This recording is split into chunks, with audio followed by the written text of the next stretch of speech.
Esther chapter 1, verse 9. Also Vashti the queen made a feast for the women in the royal house which belonged to the king Ahasuerus.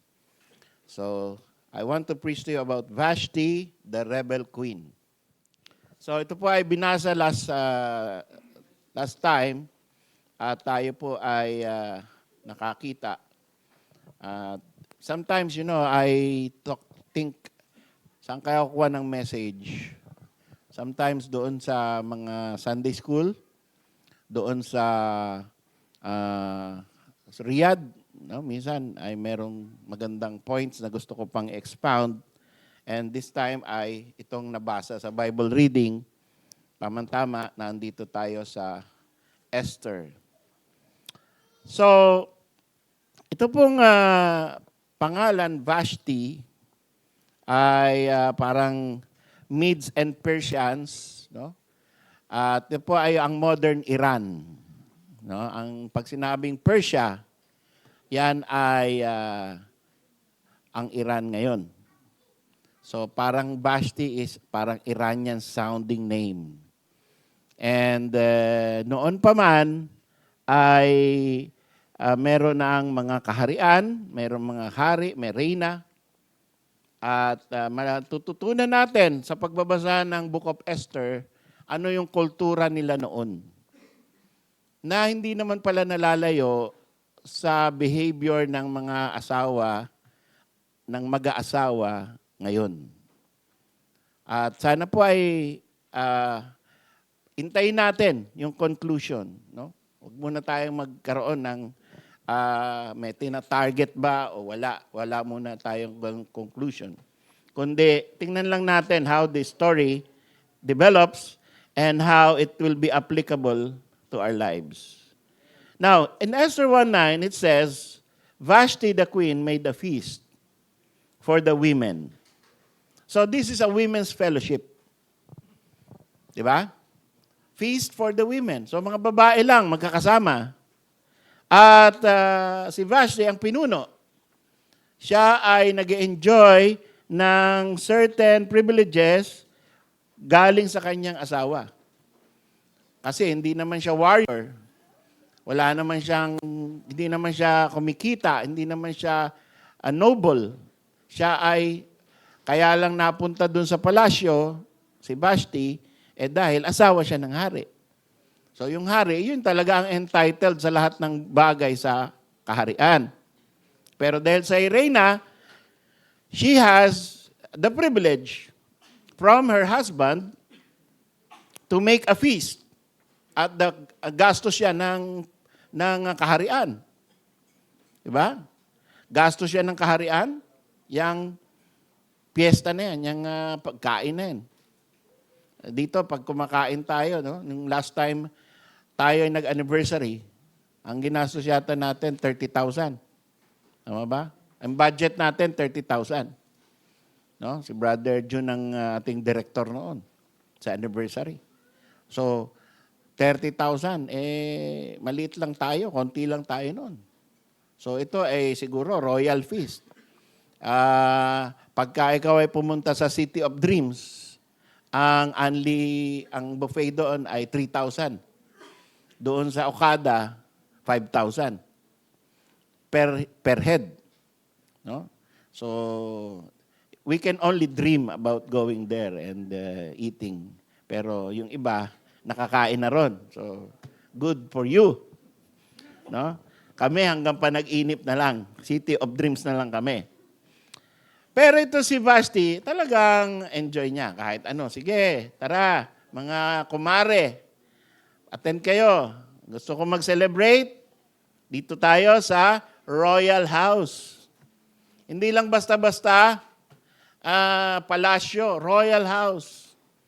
Hindi lang basta-basta yung isang building na pambira, buong empire ito Siya ang pinuno, si Ahasuerus Medo-Persian Empire. So, talagang malaking handaan ito. Kasama dyan ng India. Di ba? Kalagay dito, sa verse 1, Now it came to pass in the days of Ahasuerus, this is Ahasuerus which reigned from India even unto Ethiopia. Ba? Pati Africa, sakop niya. Pati India, sakop niya. Ah? Over 107 and 20 provinces or countries. 127 countries sakop ni Ahasuerus. Yung pagkasakop mo yan, lahat ng wealth ng bansa na yan, meron ka. Yung the best chef, di ba? The best biryani, the best paruta, lahat ng pwede mong, by the way, bawal sa akin ng manok ngayon kasi bakunahan ako. 4 na araw sentensya ko. Pati itlog. Bawal, no? Mahirap pala yun. Puro beef lang. Kaya nung isang araw, Wagyu beef yung kinain ko. Ang hirap ng kalooban na bawal ang manok, no? Napapamahal ka. Okay, naisingit ko lang yon. Kasi minsan-minsan lang ako nakatikim ng Wagyu. Women's Fellowship. It's okay. Sana magkaroon tayo ng Women's Fellowship. Compare notes kayo, no? Kamusta ba? Huwag chismis. Pero tungkol sa scripture, huwag yung pagkwento yung asawa ko, walang yung asawa ko. Huwag ganun. Kundi, how to deal with life using the scriptures. Yan po ang Women's Fellowship. No? At hindi yung paano ka magrebelde sa asawa. No? Ito si Vashti, ito ay nag-feast. At palagay ko, kaya siya naging rebelde, nakakahanap siya ng mga kakwentuhan ng mga kumare. No? Na-impluwensyahan siya. Ang ganda na ng buhay niya eh. Tapos na-impluwensyahan siya because of the feast, because of the Women's Fellowship. Kaya ingat din tayo sa mga ganyang fellowship, sa mga ganyang kwentuhan, sa mga ganyang comparing of notes. Gawin nating productive, positive, spiritual. Diba? Para naman yung mga buong church at yung mga asawa natin, lalo na, ay matuwa. Sasabihin niya, sige, mag-women's fellowship pa kayo. Kasi gumaganda ang ang iyong pagkatingin sa akin. No? Ay nagiging maganda yung ating pagtitinginan. Diba? Sabi nga ni Brother kanina pagka ikaw ay nagkakaroon ng parang nadidiskaril na yung buhay mo, buhay Kristiyano mo, go back to your first love. Tama yun. No? At pwede rin yan sa mga mag-asawa. Pagka kayo ay medyo nagkakatampuhan, go back to your first date. Ano ang kaya? At papaano tayo magkakatulungan? Yun ang natin. No? Kasi pagka ang inisip natin, imposible, mahirap, yan, dyan mag-uumpisa yung wala ka na igawa, wala ka na contribute. At itong si Vashti, ang ginawa niya ay naging masyado siyang komportable sa kanyang palasyo, sa kanyang posisyon, sa kanyang comfort, sa kanyang luxury na ibinigay sa kanya ng kanyang asawa. So, nauwi sa hindi maganda. Anong nangyari? When she made a feast, there was a women's fellowship. She enjoyed her husband's wealth, but when her husband needed her, she displayed rebellion. Esther chapter 1 verse 10. Ano sabi ng verse 10? On the 7th day, when the heart of the king was merry with wine, he commanded Mehuman, Biztha, Harbona, Bigtha, Abagtha, Zetar, and Karkas. 7 chamberlains. Ibig sabihin niya, matataas na opisyal ng gobyerno yan. Binigyan ng dignidad si Vashti. Respeto. Hindi siya sinundo ng ordinaryong maid. Or hindi kaya, oy, patawag niyo nga yung Reyna, punta dito. Hindi kaya, halika dito. Hindi siya ganyan lang, sinitsitan. Merong official royal entourage. na sumundo sa kanya. At siya ay kinaon para i-meet ng hari. No? Sabi ron, to bring Vashti, the queen, before the king with the crown royal. O, suot mo yung corona mo. Suot mo yung gown mo. At gusto ko kasi andito yung mga guest ng kaharian, ay gusto kong makita nila gaano kaganda ang aking reyna, ang aking pinakamamahal, ang aking nagmamay-ari ng aking puso. Yun, di ba? So, to show the people and the princess, mga prinsipe, her beauty, for she was fair to look on. Napakaganda ng aking asawa. No?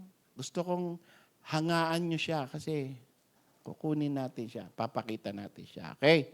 So, yun ang purpose ng hari when the king was merry with wine. Of course, that's their culture. And yung bilang hari, I would say, it's a fair request. It's a fair order. It's not an abusive order. Di naman sinabi, ay, punta ka dito, magsayaw ka sa harap namin. Di naman ganon. No? Naka-gown, naka-crown, sinundo ng 7 chamberlain, tapos sa harap sa hari. Oh, walang masama.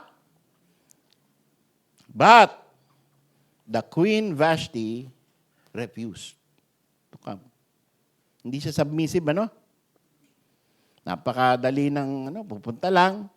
Ayaw niya magpa-interrupt. May women's fellowship kami rito. Nag-enjoy kami rito. Okay, request pa yan. Biyan mo siya. Uwi kayo. Lumayas kayo. Hindi ako pupunta. Yun. Di ba, minsan sana walang ganong sagutan, ano? Kaya lang, nangyayari yan sa buhay natin. Na may request, maayos yung request, maayos yung utos, maayos yung pakiusap, pero for some reason, mainit ang ulo, tangge, ayaw. Yun. Ngayon, dahil ito'y kahiyaan na, the king was very wroth. Because the king's commandments, umuwi yung chamberlains ng walang daladalang queen. Therefore was the king very wroth, and his anger burned in him. Nagalit na ba kayo sa asawa nyo ng ganon, ang mga mister?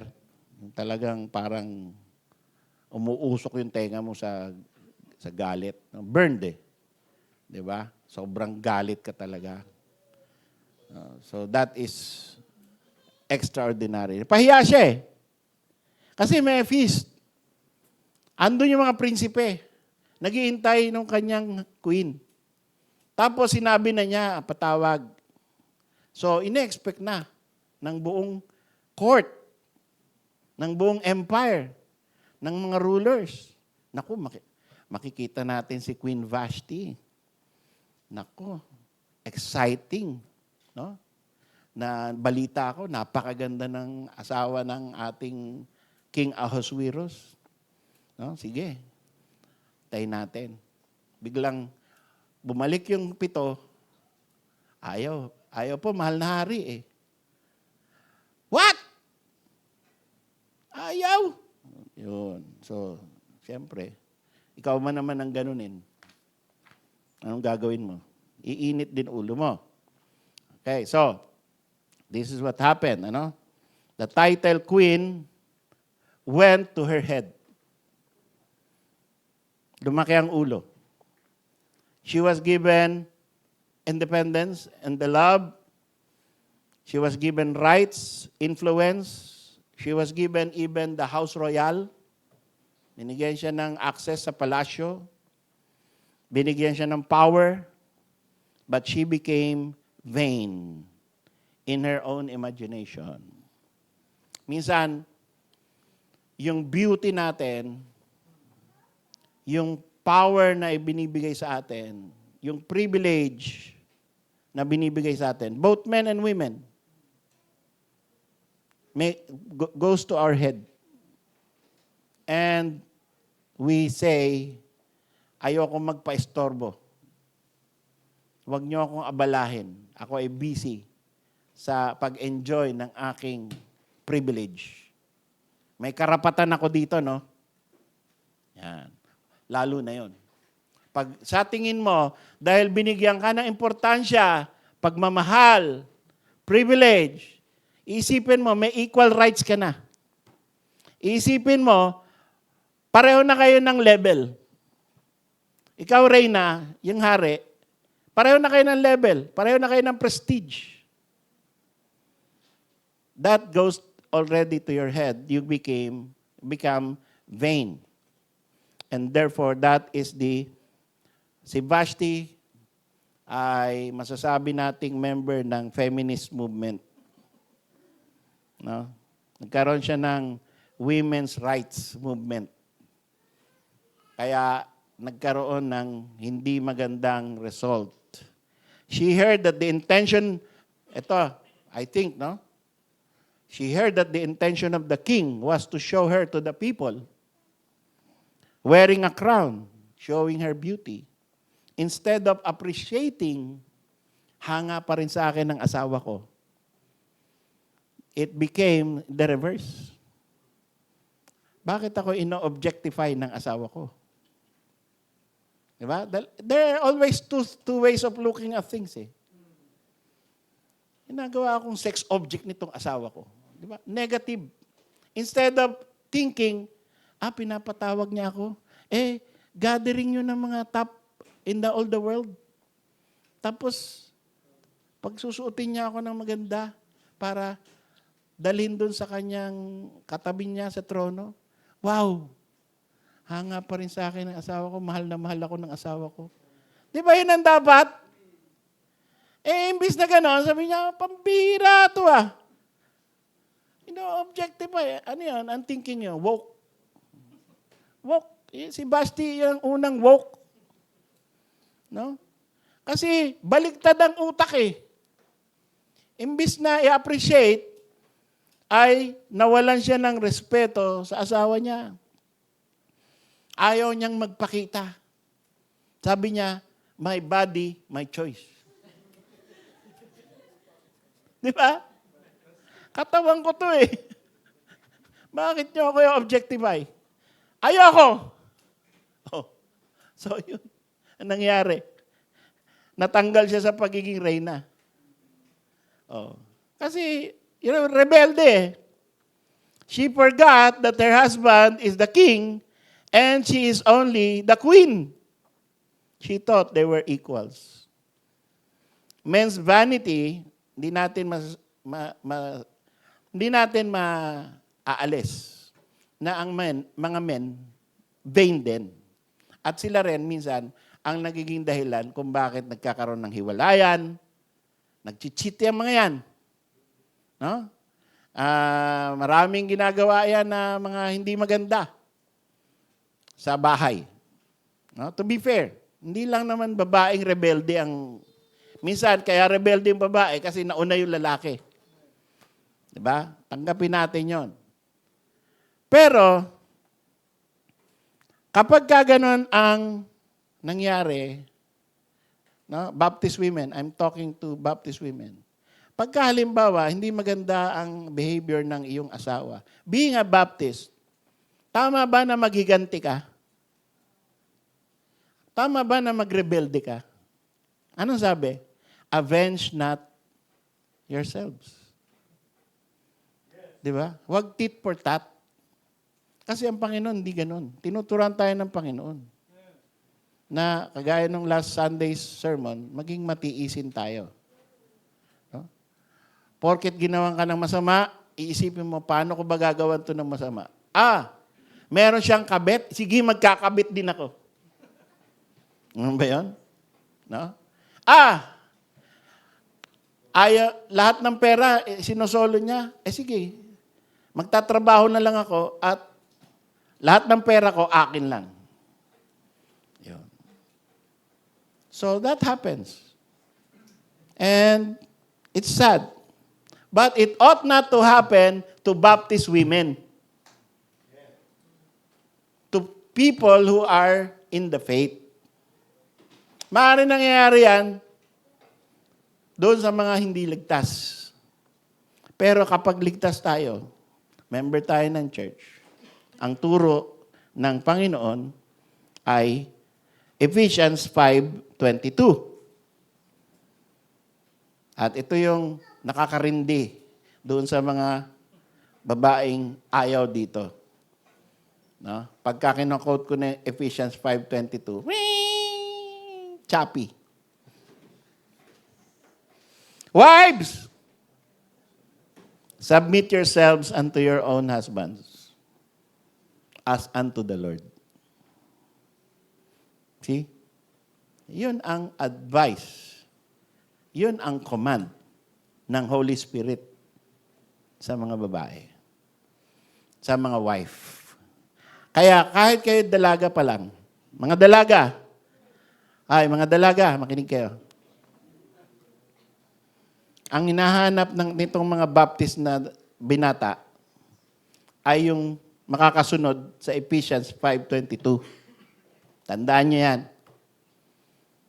Ang unang titingnan ng mga binata ay yung mga kasama nila sa church na dalaga.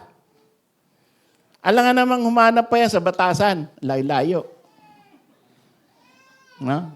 Hanap pa yan doon sa Dasma o sa Taguig o sa Davao, o sa Amerika, o Canada. Hindi na. Or sa Riyadh. May dalaga pa ba tayo sa Riyadh? Wala na yata, no? Puro taken na yung andun eh. Okay. So, in order for you to prepare, and be one of the choices, kailangan makita sa buhay natin, mga Baptist young ladies, na you will be one of those ladies that once you are married, you will be a wife that submits as unto the Lord. So you know the meaning of being a wife, you know the meaning of submission, and you know the meaning of as unto the Lord. Tatlo po yan. Hindi po basta submit lang na submit. As unto the Lord. Importante yun. Kailangan alam mo, ano sinasabi ba ng Panginoon? Na hindi na kayo kailangan magdebate. Ano ba sinabi, pakitimpla mo akong kape, sweetheart. Teka muna, as unto the Lord ano ba yan? Sa Bible na pwede ko magtimplang kape? Debate muna kayo, no? Kape lang ang pinag-uusapan. As unto the Lord. Sabi ni Pastor, as unto the Lord. Ephesians 5:22, tingnan ko nga yung verse mo. Pag titimplahin mo akong kape, ang lakas mo. The nerve. Diba? Hindi na. Diba? Simple lang. Hindi naman yun immoral eh. Diba? Hindi naman yun illegal. Hindi naman yun something out of the, kumbaga, degrading. So, okay. Naglalaba pa ako, magpa-plancha pa ako. Mamaya, ititimpla kita kape. Okay lang. Utos pa more. Diba? Sabira. Nangonsensya pa. So, wives, young ladies, future wives, submit yourselves unto your own husbands as unto the Lord. Why? For the husband is the head. By God's decree. This is God's order. No? Hindi natin inimbento to sa Baptist Church. Minana lang natin ito. Scripture ito eh. So, si Vashti, Alam niya na meron siyang head. Kaya lang, yung power at dignity at privilege niya, pumunta na sa head niya. Kaya pumantay yung head niya doon sa head ng asawa niya. Kaya nagkaroon siya ng ere or karapatan or statement na, no, I will not go at the king's bidding. So, minsan, yung sobrang pagmamahal ng asawa, ng lalaki, no, ay nagbibigay ng vanity doon sa minamahal natin na babae. No? Mahal na mahal ako niya, susunod yan. Tingnan mo. Sweetheart, kuha mo nga ako ng manggang asul. Tingnan mo, susunod yan. Tingnan mo, maghahanap yan. Tutu yan eh. Diba? So, minsan, aabusuhin tayo na mga husbands. Ganon yung ginawa ni Vashti. And, of course, dahil mahal mo, maghahanap ka ng asul na mangga. Diba?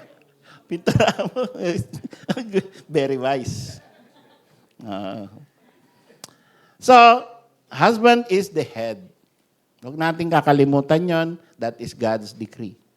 That is God's order. Pag binilate natin order na yan, at ginawa natin equal yung husband and wife, magkakaproblema. Okay? You can be wise. No? Wives, you can be wise. You can even refuse an order of your husband, but do it in a way na hindi rebellious. No? Maraming paraan eh. No? Sabi, luto mo nga yung masarap. Sabi niya, sweetheart, pagod pa ako kalalaba ko lang. Baka pwedeng mamaya. Di ba? Siyempre, ikaw, mahal mo yung asawa mo, sabihin. O sige, ako na lang. Kaya ko naman eh. Hindi kaya, sige, diyan ka muna, pahinga ka lang, punta lang akong McDo. Di ba? Doon na lang muna ako mag-aalmusal sa McDo. Or, tatawag na lang ako sa Grab. Di ba? Kasi pagod ka eh. Di ba? Imbis na sabi mo, sige, tatawagin ko na lang si Inday. Siya na lang ang gagawa nung dapat mong gawin. Delikado yun. Pag may Inday kayo sa bahay. Okay. So, maraming paraan eh. Imbis na sabihin mo, di ba nakita? Kasasampay ko lang. Ha? Inuutusan mo na naman ako. Makonsyensya ka naman. Imbis na ganon, di ba, yung ang laki-laking mata, ganyan. Alam niyo yung malalaking mata ng mga misis, lumalabas yung sungay, ganyan. No? Pagka nilalakihan mo ng mata yung mister mo, hindi mo alam, nakakakita siya ng sukay, unti-unti umuusbong. Ay, naku. O sige. Di ba? Wag natin panlalakihan ng mata. Pwede naman eh. Pwede. No? Pwede kang mag-refuse. Pwede kang mag-guide sa asawa mo kung may mali siyang gagawain or maling desisyon.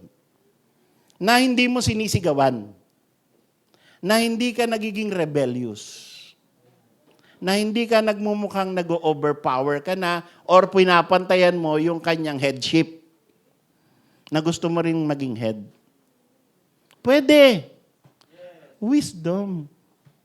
Wise lang. Diba? So, yung conflict, may iwasan lagi yan. The husband is the head of the wife. Nakalimutan niya ni Vashti. Even as Christ is the head of the church. So, ito na. Applicable na sa atin to, mga Baptist. He is the Savior of the body. So, tandaan natin yan, mga New Testament Christians. Anong tatandaan natin? na kinukumpara yung relasyon natin bilang husband and wife sa relasyon ng Panginoon at ng church. A very precious relationship. A very spiritual relationship. That if you break the order of the house, God's order, you are breaking the picture, the holy picture of the relationship between Christ and His church. Apektado yan, mga kapatid. Apektado yung testimony natin. Hindi lang, no? It is a, parang domino effect. May apekto yan eh. Pagka nag-aaway kayo lagi sa bahay, apektado yung pag-attend nyo sa church. Di ba? Apektado yung ministry nyo. May ministry kayo, Pastor, pwedeng absent muna ako kasi hindi mo masabi, kasi nag-away kami eh. Kundi sabi mo, masakit kasi ang ulo ko eh. Dahil nag-away kayo. Kaya sumakit ulo mo kasi pinalo ka ng pinggan. Sakit ulo ko. May bukol ako actually. Hindi mo masabi ang reason talaga. No? Yung pala, binato ng pinggan, sinalo ng ulo mo. Bihira yan. Si Basti talaga. No? Okay? So, apektado ministry, apektado church. Kaya, wag nating basta-basahin ang rebellion, ang wife rebellion. At kung tayong mga husband ay inaabuso or binibigyan ng problema ng isang rebellious wife, matuto rin tayo na hindi magrebelde against them. Husbands, love your wives. Yun naman ang pangganti doon. Pakitaan mo pa rin ng pag-ibig. Kahit na nagrebelde siya. Kahit na hindi maayos ang araw nyo dahil may ginawa siyang hindi mo kinatuwa. Ang utos sa'yo ng Panginoon, ibigin mo pa rin yan. At wag mong bibigyan ng hatred. Wag mong bibigyan ng vengeance. Kagaya ng pagmamahal ni Kristo sa kanyang church na ready siya even to the death. Yan ang utos sa mga asawa na lalaki. You are ready to die for your wife. Ngayon, if you are ready to die for your wife, yung konting sagutan lang, dapat kaya mo palagpasin. Dapat di ka nananampal.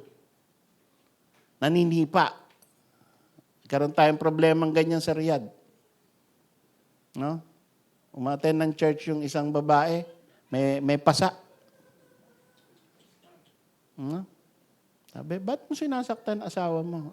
Sa pagsasakit mo pa lang sa asawa mo, talo ka na kahit na tama yung... lumalaban, pastor kahit na, mali ka pa din. Pwede kang makulong dito Diba? Never hurt your wife. No? Na kahit mentally, kahit na anong klaseng pananakit ay wag natin. We are Baptist. And especially those who are members of this church. Men, love your wives, husbands, to your death. Ikaw muna mamatay. Mamatay ka sa sama ng loob. Kaysa sasaktan mo yung misis mo. Therefore, as the church is subject unto Christ, so let the wives be to their own husbands in everything. Basahin nyo. Everything. Paano kung unsaved pastor? Yung misis ko, mister ko. As unto the Lord. Diba? Asawa mo yan Tigas ulo mo Save ka na. Nagpakasal ka pa sa unsaved. Sundin mo yan. In everything. Diba? As unto the Lord. Magpasakop ka dyan. Tiisin mo yan hanggat siya ay maligtas. At sabi ng Panginoon, sabi ni Peter, dahil sa pagsunod ng mga asawa, kahit na hindi ka nagsasalita, pwedeng iligtas ng Panginoon yan. Oh. Okay? So, headship. Baptist women, don't be a Queen Vashti. As one flesh partner. Don't withhold your body to your husband. 1 Corinthians 7:4. Bawal gamitin ang katawan para sumunod yung asawa mo sa iyo. The wife hath not power of her own body, but the husband. And likewise also, the husband hath not power of his own body, but the wife. Sino, Baptist women, sino ang may-ari ng katawan mo? Yung mister mo. No? Sabi ng Panginoon, the wife hath not power over her own body. That, you know what I mean. You know what the Bible means. No? Ang may-ari ng katawan mo ay ang asawa mo. Kaya hindi mo pwedeng gamitin yung sa outside the kulambo. Diba? Ayaw mo ako sundin? Sige, huwag ka papasok sa kwarto ko. Naging kwarto niya lang mag-isa yung kwarto nilang dalawa no? So, yun po. Vashti, wife, rebellion is infectious. And therefore, it should be stopped. Tingnan niyo nangyari. Tingnan niyo yung determination. Esther 1:17-20. For this deed of the queen shall come abroad unto all women, so that they shall despise their husbands in their eyes. When it shall be reported, pag nalaman niya ng buong kaharian, ano na lang mangyari, mahal na hari? Di lahat ng mga asawa, maggagayahan na. Si Vashti, pumayag yung hari, di kami rin. Yan. When it shall be reported, the king Ahasuerus commanded Vashti the queen to be brought in before him, but she came not. Pagka nalaman niya ng kaharian. Likewise, shall the ladies of Persia and Media say this day unto all the king's princes which have heard of the deed of the queen, thus shall there arise too much contempt and wrath. Kakaroon ng rebellion sa lahat ng sambahayan. Hindi na susundin ng lahat ng babae ay hindi nasusunod sa kanilang mga asa-asawa. Mahal na hari. So ito ang gawin nyo po, mahal na hari. Suggestion lang.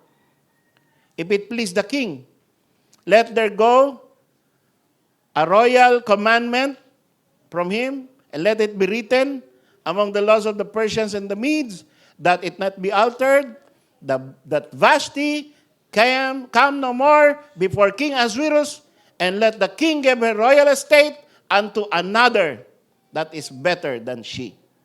Tanggalan nyo na ng pagkareyna yan, mahal na hari. At maghanap na kayo na ibang reyna. Yan.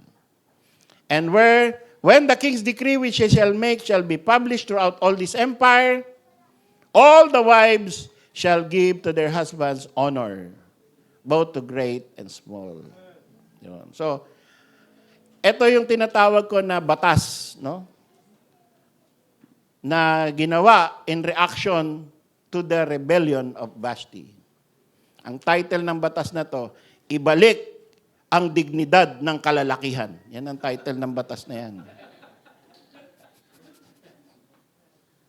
After much consultation, let there be a law, no? RA 5959.